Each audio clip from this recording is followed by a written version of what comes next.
The galaxy had always believed itself ancient. Civilizations rose and fell on cosmic timescales so vast that entire species became footnotes, their ruins drifting as silent monuments between stars. Knowledge accumulated slowly, painfully etched into archives older than planets. And among all that history, one belief endured almost universally. The universe rewards strength, not kindness, not creativity, not hope, strength. That belief was embodied most purely by the Cathari Concord. They were one of the oldest continuous interstellar coalitions ever recorded, a union of species forged not by ideals but by survival. Their founding members had emerged from worlds of crushing gravity, searing radiation, and relentless scarcity. To them, existence itself had been a trial long before they ever gave the concept a name. The Cathari species stood at the center of the Concord, towering beings with bodies layered in natural armor. Their skin resembled dark stone veined with mineral crystal. Their bones were dense enough to withstand forces that would shatter steel. Their hearts beat slow and powerful, evolved to function under pressures that would flatten most life. Pain, to the Cathari, was not suffering, it was instruction. Weakness was not a tragedy, it was information. And extinction, when it came, was simply the universe making a correction.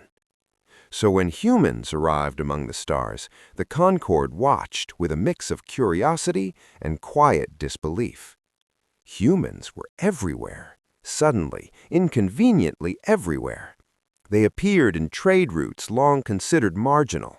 They established stations in regions most species avoided. They adapted alien technologies with unsettling speed, modifying systems never designed for their physiology. They were loud, emotional, unpredictable, and biologically laughable. Human skin tore easily, their bones fractured under stress, their lifespans were brief, their senses unremarkable, their strength minimal by galactic standards.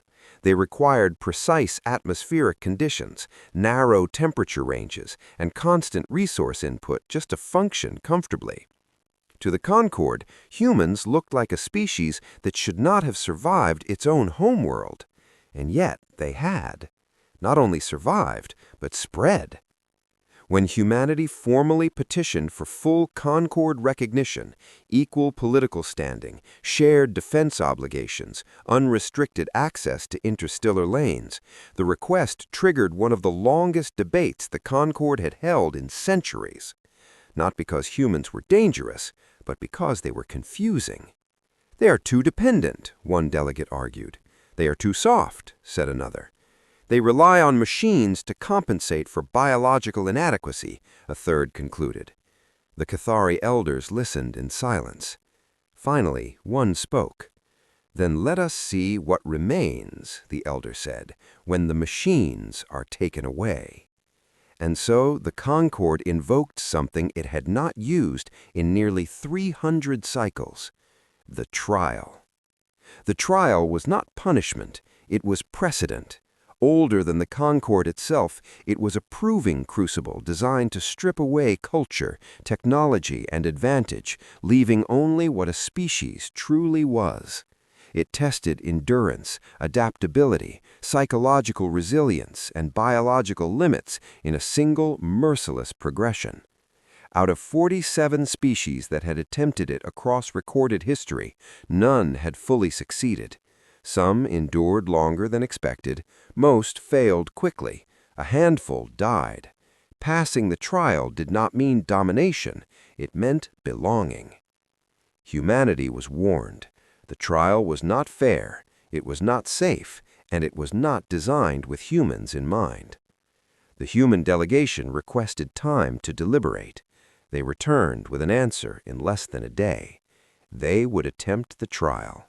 Not with genetically modified soldiers, not with augmented elites, but with 12 ordinary humans, chosen not for physical dominance, but for what human leadership called representative resilience.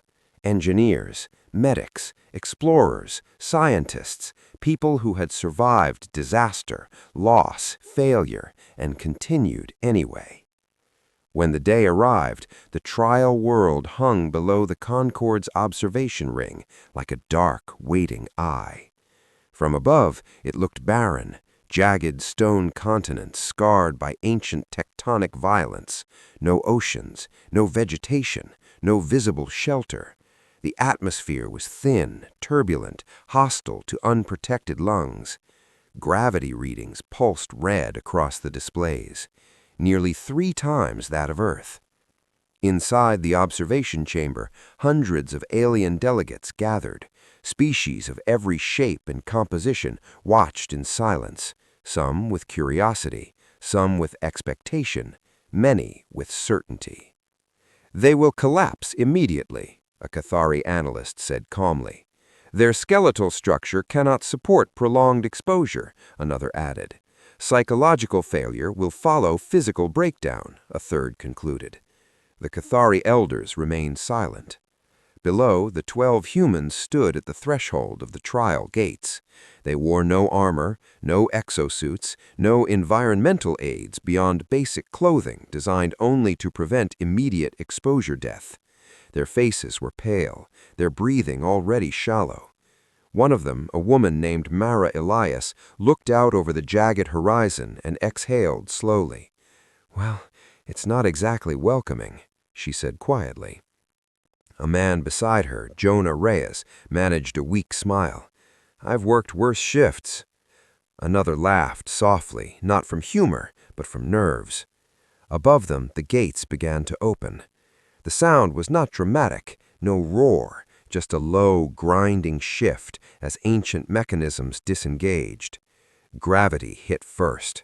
It was not a gradual pressure, it was an instant crushing weight that drove knees into stone and forced breath from lungs like a physical blow. 3 humans dropped immediately. One cried out as her arms buckled beneath her. Another slammed forward, palms scraping raw against the rock. Jonah fell to one knee, gasping, vision blurring as his heart struggled to keep pace. Mara staggered, legs shaking violently, and barely stayed upright. In the observation chamber, data streams lit up. Musculoskeletal strain exceeding tolerance, respiratory distress detected, cardiac output spiking unsustainably. A Cathari delegate folded his arms. "This will be quick." Below, the humans stayed down for several seconds, not because they were defeated, but because they were learning. Mara forced air into burning lungs. She adjusted her stance, spreading her feet wider, leaning into the weight instead of fighting it. "Okay," she whispered. "Okay, we can do this." She reached down and grabbed Jonah's arm. "Up," she said. It took both of them, trembling, to get him standing. Around them, the others followed suit, slowly, painfully, with movements that looked clumsy and inefficient to alien eyes. They began to walk. Every step sank into unstable ground. Muscle screamed as fibers tore microscopically under unfamiliar load. Sweat poured instantly, evaporating almost as quickly in the thin air. Within minutes, exhaustion set in. Not the tiredness of effort, but the deep systemic fatigue of a body operating beyond design limits. The cold came next. Winds howled across the open terrain, stripping heat relentlessly. The stone beneath their feet offered no warmth, no relief. Fingers numbed, toes lost sensation. "Energy reserves depleting rapidly," an analyst announced. "Projected functional time decreasing." The humans huddled instinctively, not for warmth, there wasn't enough, but for balance, for stability, for presence. One stumbled, 2 caught her. "Easy," Jonah said between ragged breaths. The Cathari observers murmured. "They are expending energy on one another," a delegate noted. "That is inefficient," another replied. "Yes, but effective, so far." As the first cycle wore on, the trial adjusted. The ground beneath the humans began to shift temperature unpredictably. Sections heated suddenly, forcing movement. Others plunged into freezing cold. There was no safe place to rest. Sleep deprivation began almost immediately. The humans moved because stopping meant collapse. One finally did. A young man crumpled without warning, his body shaking uncontrollably.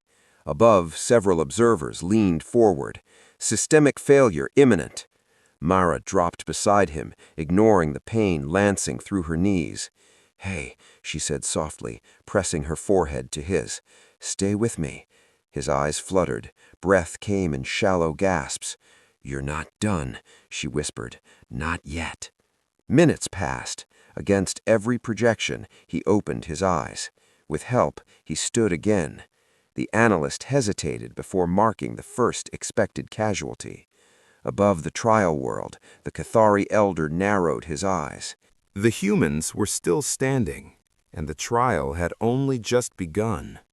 Time behaved strangely on the trial world. For the observers in orbit, the humans had been on the surface for a matter of hours. Data scrolled, projections updated, and analysts rotated shifts with practiced detachment. For the humans below, it felt like days. The first cycle ended without ceremony. No announcement marked its passing. No signal indicated success or failure. The trial simply continued, and it grew crueler. The atmosphere thinned further, imperceptibly at first. Each breath demanded more effort than the last. Oxygen deprivation crept in slowly, dulling reflexes, clouding thought. Simple decisions began to take concentration. Jonah noticed it first. "Check yourselves," he rasped. "If you feel dizzy, say it. Don't hide it." A few nodded. One didn't respond immediately, staring at the horizon as though trying to remember what it meant. Mara moved closer, putting a hand on his shoulder. "Hey, you here?" He blinked. Yeah, I'm here. Just thinking." She didn't correct him. Thinking was a luxury they could no longer afford. The ground became less stable as they moved. Jagged stone gave way to fine dust that swallowed feet and stole balance. Every step required conscious placement. Every stumble sent shockwaves through bones already close to failure. Above them, the Concorde's observation chamber remained quiet, but not indifferent. "Their movement efficiency is declining," an analyst reported. "Neuromuscular fatigue accelerating. Psychological stress indicators rising." A younger Cathari delegate leaned forward, claws resting against the transparent barrier. "They should already be broken. Why are they still moving?" No one answered. The trial responded to their persistence. On the second cycle, the environment introduced deprivation. No condensation formed on stone anymore. The air dried until lips cracked and tongues felt like sandpaper. Human bodies, desperate for water, began to ration internally, reducing sweat, thickening blood, slowing processes not immediately necessary for survival. Headaches set in, then nausea. One human vomited, the act costing more energy than it relieved. Jonah knelt beside her, voice steady despite the tremor in his hands. "Breathe through it, small breaths, don't rush." "How much longer?" she whispered. He didn't lie. "I don't know." Above, a Cathari elder shifted slightly. "They are aware of their limits, yet they continue without promise of reward." Another delegate replied, "All species do that at first." "Yes," the elder said, "but not this long." By the third cycle, the humans began to lose weight visibly. Faces hollowed, eyes sank deeper into sockets, muscles wasted as bodies consumed themselves to keep organs functioning. Sleep became fragmented, minutes at a time, always interrupted by cold, by pain, by the fear of not waking again. Mara took one of the rare rest periods standing, back against a stone outcrop, eyes closed for barely 60 seconds. When she opened them, Jonah was watching her. "You okay?" he asked. She smiled weakly. "Define okay." He nodded. That was answer enough. The trial introduced sound next. Low-frequency vibrations rolled across the terrain, resonating through bone and teeth. It wasn't loud, but it was constant, a pressure that never stopped, designed to erode sanity rather than shatter it. Humans flinched. Some pressed hands to ears instinctively, though it didn't help. "Feels like it's inside my head," someone muttered. Mara swallowed. "Then keep it company. Talk." So they did.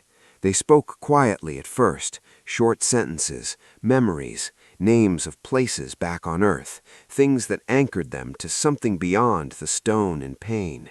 Jonah talked about his first day as a medic, about freezing up during his first emergency call, about how another medic had squeezed his shoulder and said, "You don't have to be fearless, you just have to stay."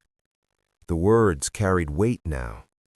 Above them, the analysts noticed something strange.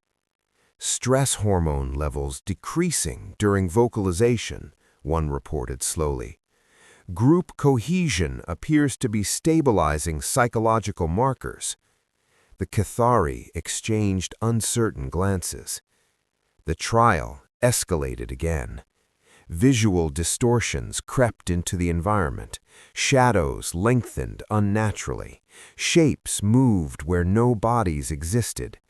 The mind, starved and exhausted, began to fill in gaps with fear. One human screamed suddenly, stumbling backward. "There! Did you see that?" he shouted, panic sharp in his voice. Mara grabbed his arms, grounding him with effort that sent pain screaming through her own shoulders.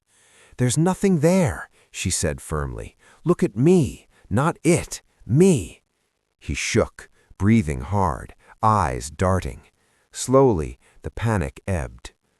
Above, the Concorde's psychological analysts grew quiet. "Hallucination-induced panic events typically cascade," one said slowly. "They are containing them," another replied. "By force?" a third asked. "No," the second said slowly. "By trust." On the fourth cycle, the trial inflicted its most insidious test yet: isolation. The terrain shifted, funneling the humans into separated paths through towering stone spires. Lines of sight vanished, sound dampened. Within minutes, the group was scattered into pairs and trios, unable to see the others. For the first time, true fear took hold. "Jonah?" called Mara, voice cracking. "I'm here," she shouted back, though she couldn't see him. The stone swallowed sound. Her reply faded too quickly. The Concorde leaned forward as one. "Now," a delegate said softly, "now they will break." Separated, weakened, starving, this was where species turned inward, where cooperation dissolved into desperation. Jonah stumbled through a narrow pass, vision tunneling, heart hammering. Every instinct screamed at him to conserve energy, to stop calling out, to sit down and rest. Instead, he kept moving. "Jonah?" came a faint voice. He turned, nearly collapsing as relief flooded him. Two figures emerged from the dust, Mara and another human, both barely upright. They didn't embrace. There wasn't energy for that. They simply leaned together, sharing weight. "Thought I lost you," Jonah breathed. "Not yet," Mara said. The others found each other the same way, by refusing to stop calling out, by burning precious energy on hope. Above, silence filled the chamber. The trial had expected fear. It had not accounted for loyalty. By the fifth cycle, the humans were no longer just enduring the trial. They were changing it. Not by overpowering it, not by outlasting it through brute biology, but by denying it its most reliable weapon, despair. The Cathari elder finally spoke. "They should have failed," he said quietly. Yes, another answered, by every measure we understand. The elder watched the tiny figures below, still moving, still together. Then perhaps, he said, our measures are incomplete. The trial was not finished, but something fundamental had shifted. The humans were still fragile, and yet they refused to fall. By the time the sixth cycle began, the trial world had taken nearly everything the humans had to give. What remained was no longer strength. It was not stamina. It was not even hope in the way most species understood it. What remained was refusal. The refusal to stop. The refusal to abandon one another. The refusal to let the universe decide their worth. From orbit, the humans barely registered as moving shapes anymore. Their pace had slowed to something almost geological. Each step was a negotiation with pain. Each breath was a conscious act. The Concorde's medical projections were no longer optimistic. Organ stress approaching catastrophic levels, bone density loss accelerating, multiple microfractures confirmed. One analyst hesitated before continuing. Survival probability minimal. Below, Jonah collapsed. Not dramatically, not all at once. His knees buckled, then his hands, then the rest of him followed, body striking stone with a dull sound that echoed too loudly in the thin air. Mara felt it through the ground. "Jonah!" she shouted, turning and nearly falling herself as gravity punished the sudden movement. She crawled to him, ignoring the way her vision swam. His chest rose shallowly. His lips were blue. He was conscious, but only barely. "Hey," she whispered, pressing her forehead to his. "Stay awake. Stay with me." His eyes flickered open. "Did we pass?" he murmured. She laughed softly, half a sob. "Not yet. Don't you dare clock out early." Above, the chamber was silent. "They cannot continue," a delegate said at last. "This has gone beyond evaluation." The Cathari elder did not respond. Instead, the trial escalated. The gravity increased again. Not a fraction, not gradually, instantly. Mara screamed as the world slammed into her. Her arms buckled. She felt something in her shoulder tear with a wet, nauseating sensation. Jonah cried out beside him, breath punched from his lungs. Across the terrain, humans fell like dropped marionettes.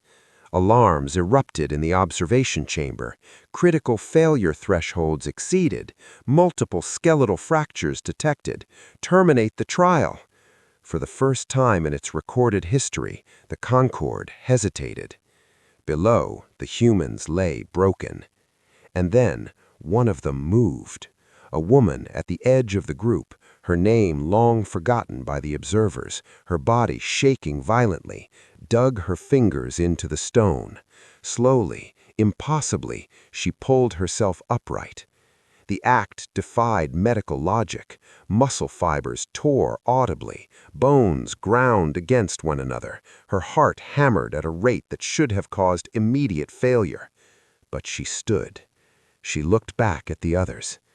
"We don't quit," she said hoarsely. The words were not loud. They were not dramatic. They were true. Mara heard them through the ringing in her ears. She felt them settle into her bones deeper than pain. She planted her hands against the ground and pushed. Her vision went white. Something cracked in her leg. She screamed and kept going. Jonah felt the movement beside him. He opened his eyes and saw Mara on her knees, shaking, refusing to stay down.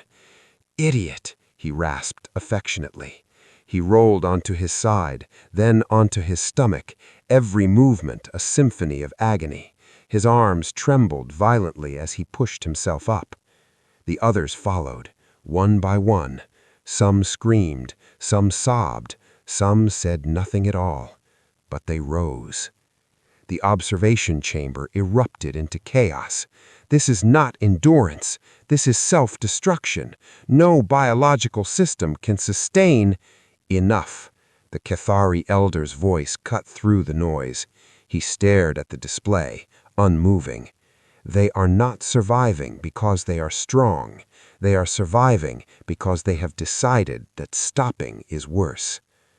The trial had one final weapon left. It turned inward.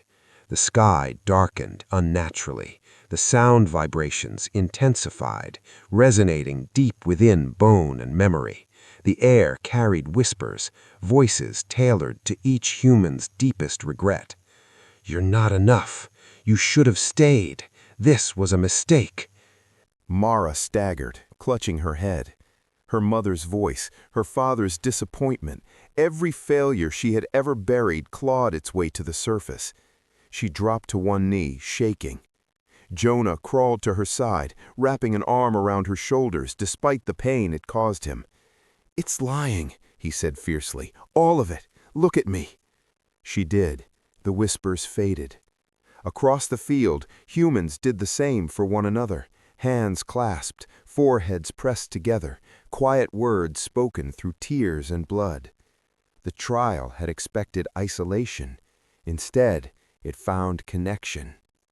The systems monitoring the trial began to fail, not from malfunction, but from contradiction. The humans' bodies were breaking, yet their psychological resilience was increasing. The algorithms had no category for this.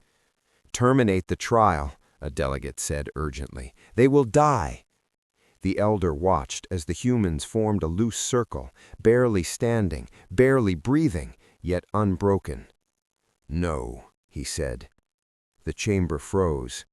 "They have already answered," the elder continued. "The trial has nothing left to teach us." He raised one clawed hand. "End it." The gravity released. The change was immediate and catastrophic. Human bodies, no longer forced beyond their limits, collapsed instantly. Muscles failed, bones gave way, consciousness fled. But they were alive.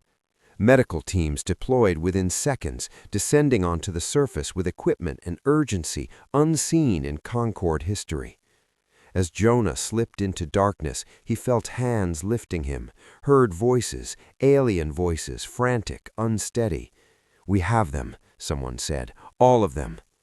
Mara's last conscious thought was not of pain. It was of relief. Above the trial world, the Cathari elder remained at the viewport long after the humans were gone. "They should not have survived," a delegate whispered. The elder did not look away. "No," he agreed, "they should not have." He turned slowly to face the chamber. And yet they did.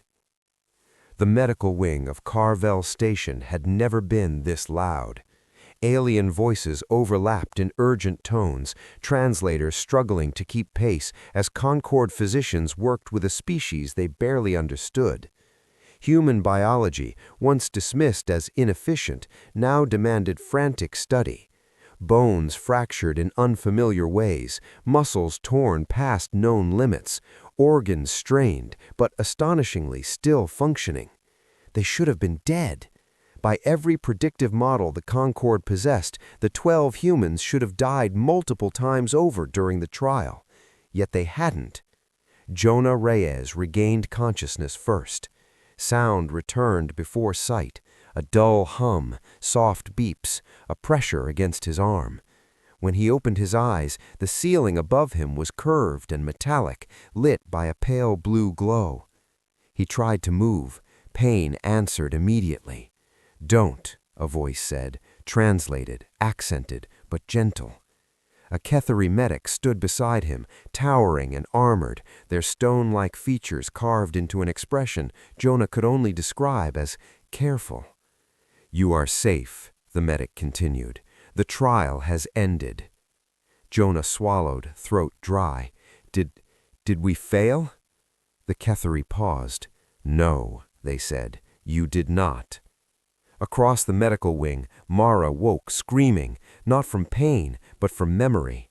The gravity, the voices, the moment she thought she wouldn't stand again. Hands, alien and human, steadied her. "It's over," someone said. "You're alive." She blinked, breathing hard. "The others?" she asked. "All accounted for," the voice replied. "All survived." Her breath hitched. Against all odds, they had all survived. Word spread quickly through the station.